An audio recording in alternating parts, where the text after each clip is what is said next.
how are we veering off from the theme here that your God does not like you. I would like us to concentrate on that a little bit so that even before we get where we are getting, we do justice to what you have written here. Is that okay? Yeah, just go on. It's okay. So as a side area, even if you reject government, it still exists, and so does God. And imagine you mystic saying that you don't believe in the government. Does it mean the government suddenly ceases to exist? Of course, that is not true. The government continues to function, making laws, enforcing policies, and even providing services, whether you acknowledge it or not. And I told you the same logic applies to God. Just because someone says God doesn't exist or he doesn't like me, doesn't change the fact that he still reigns, he still loves, and still holds the universe together. Did There you are, say fact?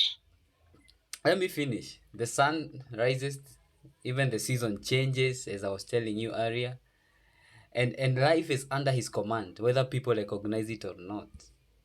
All right, and feelings don't change reality. When I was a child, when my parent used to discipline me, sometimes I thought he doesn't love me. But is that true? No. In the same way, my emotions about God does not alter his presence or his love for me.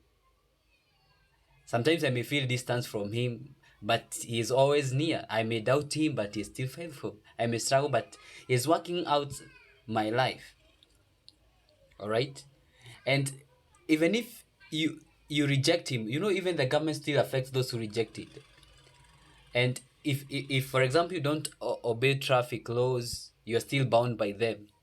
If you speed, you can be fined. If you break the law, you will face consequences. And similarly, there are principles that governs our life, whether people accept it or not.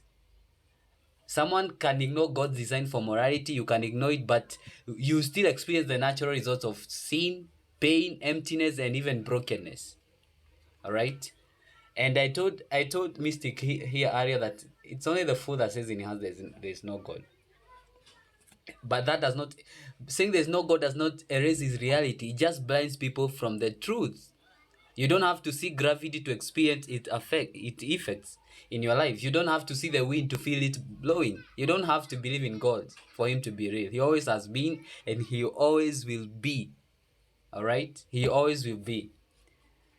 And maybe touching a little bit on what Solola was saying here, that it's an illusion. Maybe in rich neighborhoods compared to ghettos, it's where now church is rampant. It's where religion is rampant.